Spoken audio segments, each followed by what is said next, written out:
გელოდებით ყველას შაბათს 14 დეკემბერს საღამოს 7 საათზე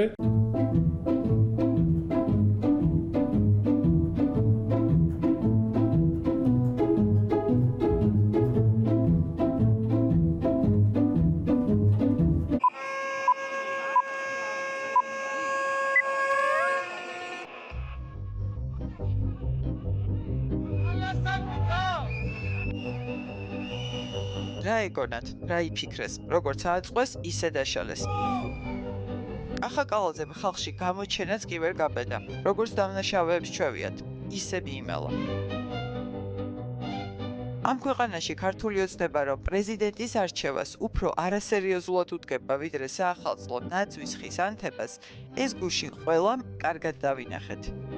მამუკა მდინარაძე, ყაველაშვილი. გურამ მაჭარაშვილი, ყაველაშვილი. შალვა პაპუაშვილი, ყაველაშვილი. გენო პეტრიაშვილი, ყაველაშვილი. იოსებ რობაქიძე, ყაველაშვილი. თუმცა არალეგიტიმური მთავრობისგან არც არაფერი უნდა გაგვიკვირდეს. პარლამენტის წინ ვერ განათებულ ნაძვის ხესთან ერთ მხარეს საპატრულო პოლიციის თანამშრომლები იყვნენ ჩამწკრივებულები, დარცხვენილები და თავდახრილები, სახელდამალულები, კარგად შეფუთულები, პირბადეებითა და ქუდებით, საიდანაც მარტო თვალები მოჩანდა, რომ არავის ამოეცნო მათი ვინაობა. მათ პირისპირ კი ამაყად მხრებში გამართული ადამიანები იყვნენ, რომლებიც უკვე მე-18 დღეა ერთმანეთს ზურგს უმაგრებენ. ეს ის ადამიანები არიან, მოძალადე არალეგიტიმური ხელისუფლება აგრესიულ და რადიკალურ დაჯგუფებას რომ ეძახის. ჩემი აზრით ეს ჩვენი პატარა, მაგრამ გამარჯვება არის, იმიტომ რომ ფაქტია, რომ ბატონმა მირმა უკან დაიხია, მაგრამ კარგია, რომ დაინახა, რომ არ იყო ეხლა ნაძვის ხის ანთების ამინდი და არავის არ ემხიარულება ამ სიტუაციაში. ბავშვებს არავინ არ გადაღობვია, უბრალოდ მე ვერ წარმომიდგენია, რომელი დედა გამოიყვანდა შვილებს ამ დროს ნაძვის ხის სანახავად. ასეთ სიტუაციაში, როცა ქვეყანაში ასეთი მდგომარეობა ბუნებრივია, ხა ახალი წლის და შობის დაკარგვაზე საერთოდ საუბარი ზედმეტია, როდესაც ასეთი პატარა ასაკის ბავშვები დღესაც ვიცით, რომ დაჭერილები არიან, როგორ უმოწყალოდ ურტყამენ, ამაშია სწორედაც მთელი ეს ცინიზმი. ნაძვის ხის ანთებით, ასე ვთქვათ, ნაბიჯით თბილისის მერიამ, კონკრეტულად თბილისის მერმა გადაწყვიტა, რომ ჩვენთვის მოქალაქეებისთვის ეთქვა, რომ იცით რა, თქვენი პროტესტი, რომელშიც ზოგჯერ არასრულწლოვნობით იღებენ მონაწილეობას, ამდენი ადამიანის აზრი, მოსაზრება ჩვენთვის არ არის მნიშვნელოვანი და ჩვენ გავაგრძელებთ ისევე ცხოვრებას, როგორც გქონდა ეს ყველაფერი დაგეგმილი და სწორედ ეს არის ასეთი სამწუხარო ამ პროცესში. თავისუფლების მოედანზე კი რამდენიმე დღიანი მუშაობის, გამგეობების ჩართულობისა და დიდი მობილიზაციის მიუხედავად ძალით მიყვანილ 400-მდე ადამიანს თუ ნახავდით.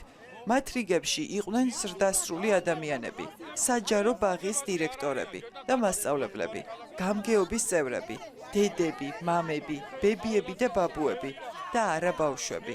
მე მივდივარ ნაძვის ხეზე, წელიწადში ერთჯერ ხდება ეგ ბედნიერება და всё რა. მოდი ვიზეიმოთ ნაძვის ხის ანთება, ხო? ამაზე დიდი ბედნიერება არაფერია საქართველოში, რომ ნაძვის ხე აინტება. ბავშვებთან ერთად მობრძანდით თუ მარტო?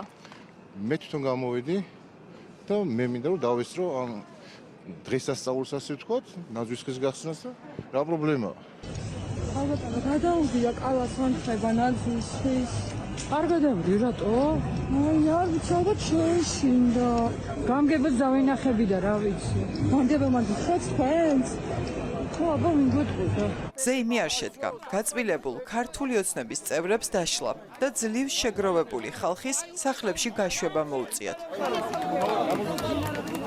ვისაც თავი არ გამოეყოფა გარეთ ბრიფინგებიდან მოგმართავდა, ხოლო ვისაც დასამალად არ აქვს საქმე, მთავარ გამზირზე გამოვიდა.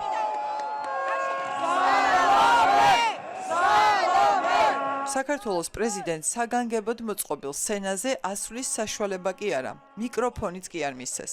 თუმცა სალომე ზურაბიშვილმა მაინც შეძლო მისი სათქმელი აქციის მონაწილეებამდე მიეტანა.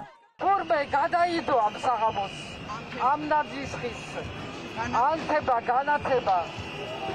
მე მგონია, ბარბარობაზე ჩემთან მოდიან. მე მინდა რომ გისურვოთ შვიდობიანი საღამო და მე ვარ თქვენთან ერთად, იმიტომ რომ აქა არავის არ დაუშვებთ და არც ერთ პროვოკაციას არ დაუშვებთ. მე ვარ თქვენთან, თქვენ ხართ ჩემ გულში. დღეს მე-18 დღეა, რაც აქციის მონაწილეები საკუთარ სათქმელს ამბობენ, ავსებენ თბილისის ქუჩებს. სხვადასხვა ადგილებიდან პარალელურ რეჟიმში აწყობენ მსვლელობებს, იკრიბებიან დედაქალაქის მთავარ გამზირზე. აპროტესტებენ არალეგიტიმური ხელისუფლების არსებობას და ითხოვენ სამართლიანი არჩევნების ჩატარებას. ქართული ოცნება კი მათ ამის გამო ფიზიკურად უსწორდება. მათი ტიტუშკები მშვიდობიან მოქალაქეებს გონების დაკარგვამდე სცემენ, ასისხლიანებენ და ციხეში ამწყდევენ. მერე მათ აბრალებს კახაკალაძე ბავშვებს ზეიმის უფლებას არ აძლევთო. ამ ადამიანებს უნდათ რომ ახალი წელი მოგპარონო. ამას ამბობს ქართული ოცნების ის მესვეურები, ვინც მოგპარეს ევროპული მომავალი და უკვე მერამდენე დღეა პარავენ ოჯახის წევრებს, მეგობრებს, აკავებენ გაურკვეველი მიზეზით და სჯიან სამაგალითოდ. აი ასეთი წინა საახალწლო ზეიმი მოგვიწყო ქართულმა ოცნებამ.